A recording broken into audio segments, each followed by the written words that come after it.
اب یہاں سلسلہ کہ یہ سرزمین یا بیت المقدس بنی اسرائیل والے کیسے رہے؟ اسرائیل حضرت یعقوب علیہ السلام کا نام ہے۔ اسرائیل کے معنی عبداللہ کے آتے ہیں، یا اسرائیل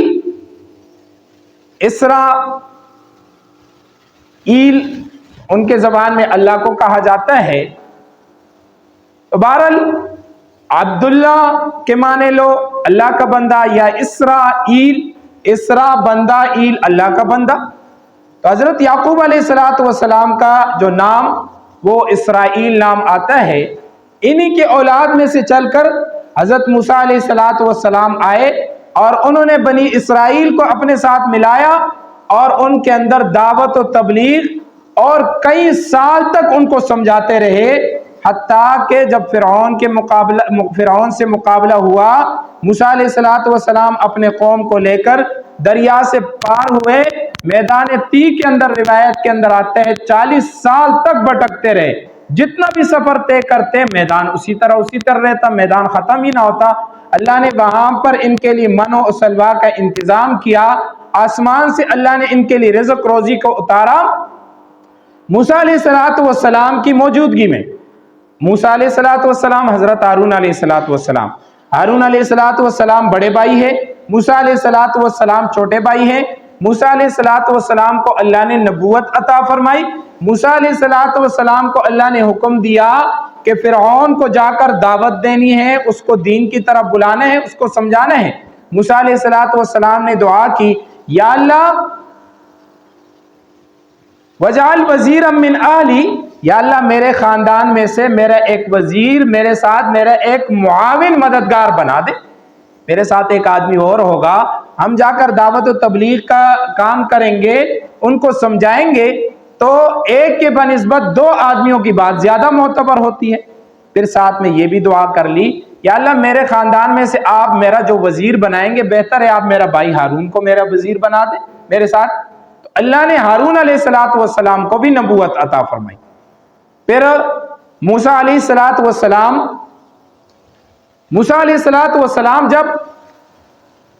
کوہ طور پر اللہ کی طرف سے حکم ہوا کہ آ کر عبادت کرنی ہے، اللہ اپنی کتاب عطا فرمائیں گے، موسیٰ علیہ السلام گئے 30 دن اللہ کی عبادت کی، پھر مزید 10 دن کے ساتھ اس چلے کی تکمیل کی اور 40 دن اللہ کی عبادت کی۔ اللہ رب العزت نے کتاب عطا فرمائی۔ موسیٰ علیہ السلام جب واپس آئے، ہارون علیہ السلام ان کے قوم کی نگرانی کر رہے تھے، تو ان میں سے 3 قسم کے گروپ بن گئے۔ سورہ طٰہٰ کے اندر تفصیل کے ساتھ واقعہ ہے، مختصراً 3 گروپ بنے۔ ایک گروپ نے کیا کیا، ان میں سے ایک موسیٰ نامی آدمی تھا، اس کو سامری قرآن نے ذکر کیا، سامری تھا،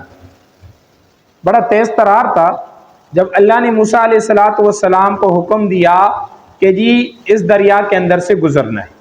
موسیٰ علیہ السلام جب دریا کے آگے روانہ ہوئے، وہاں سے گزر گئے، تو یہ سامری لشکر میں سب سے پیچھے چل رہا تھا، موسیٰ علیہ السلام کے قوم میں سے تھا۔ پیچھے سے کیا ہے کہ جب فرعون کا لشکر پہنچا دریا کے اس طرف، تو ظاہری طور پر وہ گھبرا گئے کہ جی تو دریا ہے، یہاں تو اندر اتر گئے تو مسئلہ بن جائے گا۔ جبریل علیہ السلام آئے اور انہوں نے ایک گھوڑی لا کر کڑی کر دی دریا کے ابتدائی حصے میں، ایک روایت کے اندر آتا ہے، اور ان کے پاس تھے گھوڑے، تو جب ان گھوڑوں نے گھوڑی کو دیکھا تو فوراً وہ بھی پانی کے اندر کود گئے، اور جو ہی وہ گھوڑی آگے چلتی رہی یا آگے چلتے رہے، درمیان پانی میں جا کر اللہ نے ان سب کو غرق کر دی۔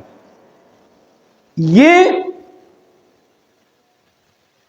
جبریل علیہ السلام جب تشریف لائے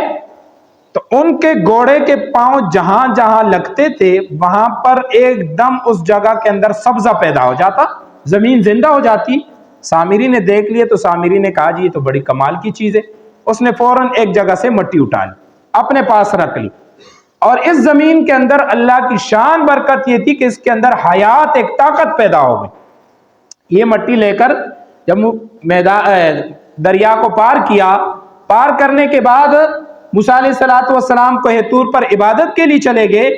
ہارون علیہ السلام نگرانی کرتے رہے، اس سامری نے ساروں کو جمع کیا، ان سے زیورات کو جمع کیا، پھر آگ کے اندر ڈال کر ایک بچڑا بنایا، اور بچڑے کے اندر اس نے وہ مٹی ڈال دی۔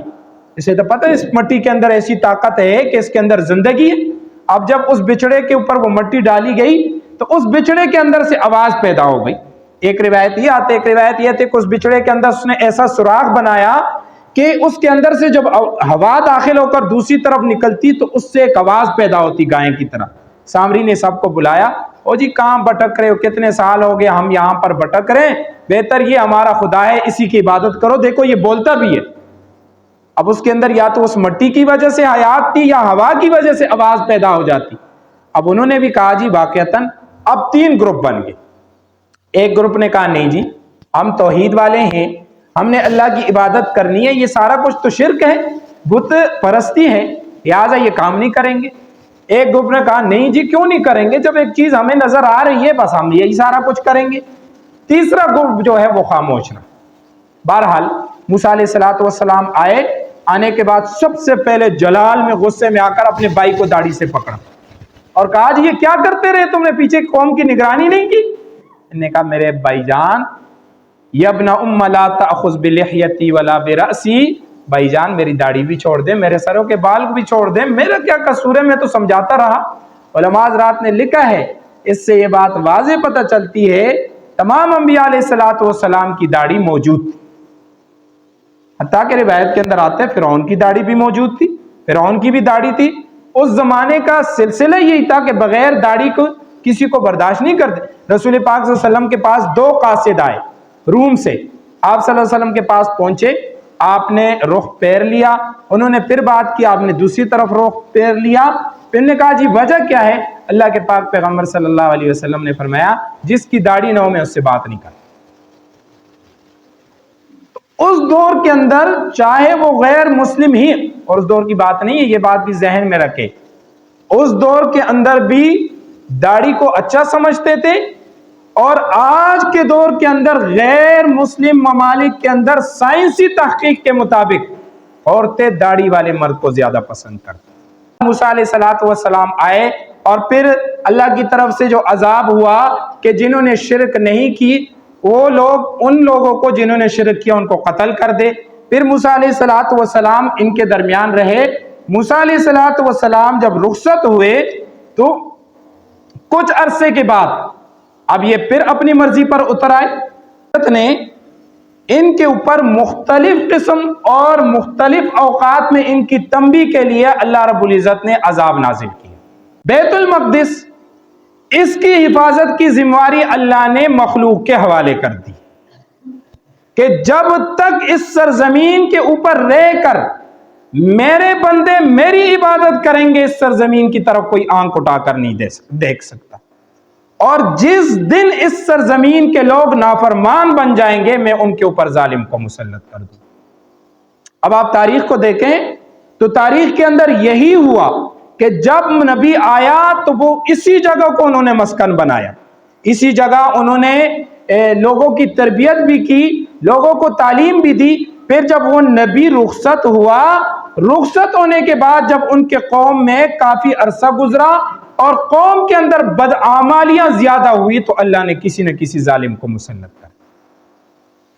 تو اب بھی اگر مسلمان اخلاص کے ساتھ اور صحیح نیت کے ساتھ اللہ کو اپنا رب مان کر بیت المقدس کی حفاظت کرے تو آج بھی بیت المقدس مسلمانوں کا ہے، لیکن اگر وہی عقیدہ، وہی گناہ، وہی بدعمالیہ اور ساتھ میں بیت المقدس مسلمانوں کے پاس رہے، یہودیوں کے پاس نہ رہے، تو ایسا نہیں ہو سکتا، اللہ نے کسی نہ کسی ظالم کو یہاں مسلط کرنا۔ سلیمان علیہ السلام کے کچھ عرصے کے بعد جب وہ دنیا سے رخصت ہوئے اور پیچھے قوم والوں نے بت پرستی شروع کر دی، بدعمالیہ شروع کر دی، تو اللہ نے مصر کے ایک بادشاہ کو اٹھایا اور ان پر مسلط کر دیا جنہوں نے ان پر ظلم و جبر کیا اور ان کو تکلیف اذیتیں پہنچائی۔ پھر اللہ رب العزت نے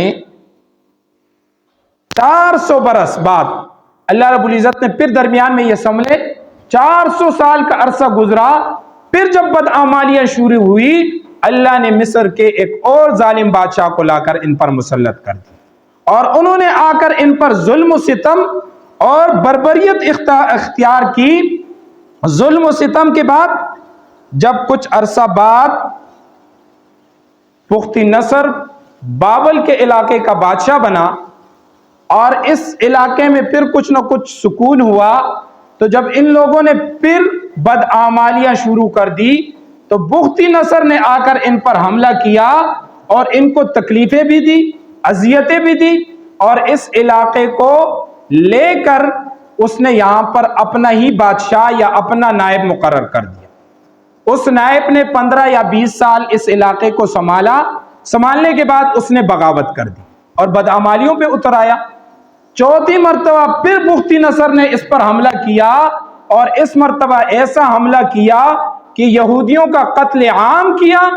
اور ان کو سخت قسم کی سزائیں، اور حتیٰ کہ مسجد اقصیٰ یا بیت المقدس کی اس مسجد کو بھی ویران کیا، اس کو توڑ پھوڑ کی اور اس کو خراب کر دیا۔ پھر اللہ رب العزت نے اس کو کچھ عرصے کے بعد حضرت مسیح علیہ الصلوۃ والسلام، حضرت عیسیٰ علیہ الصلوۃ والسلام سے 170 سال پہلے اس علاقے کے اندر اللہ نے کچھ نہ کچھ سکون قائم فرمایا، لیکن 170 سال پہلے جب انہوں نے پھر بدعمالیاں کی تو انطاکیہ کے بادشاہ کو اللہ نے ان پر مسلط کر دیا، اور عیسیٰ علیہ الصلوۃ والسلام سے 8 سال پہلے اس علاقے کو پھر انہوں نے قبضہ کر کے اور ان کے اوپر ظلم و ستم کی۔ پھر جب عیسیٰ علیہ الصلوۃ والسلام تشریف لائے، اس علاقے کو کسی حد تک سنبھالنے کے بعد جب انہوں نے عیسیٰ علیہ الصلوۃ والسلام کے خلاف کھڑے ہوئے اور ان کو صلیب پر اور قتل کرنے کے در پہ ہوئے، اللہ نے عیسیٰ علیہ الصلوۃ والسلام کو آسمانوں پر اٹھا لیا، اور اللہ رب العزت نے ان پر روم کے لوگوں کو مسلط کر دیا۔ روم کا بادشاہ آیا اور انہوں نے ایسی بربریت اور جبریت والا طریقہ اختیار کیا، 40,000 یہودیوں کا قتل عام، 40,000 عورتوں کو، بچوں کو قید کر کے لے کر چلا گیا،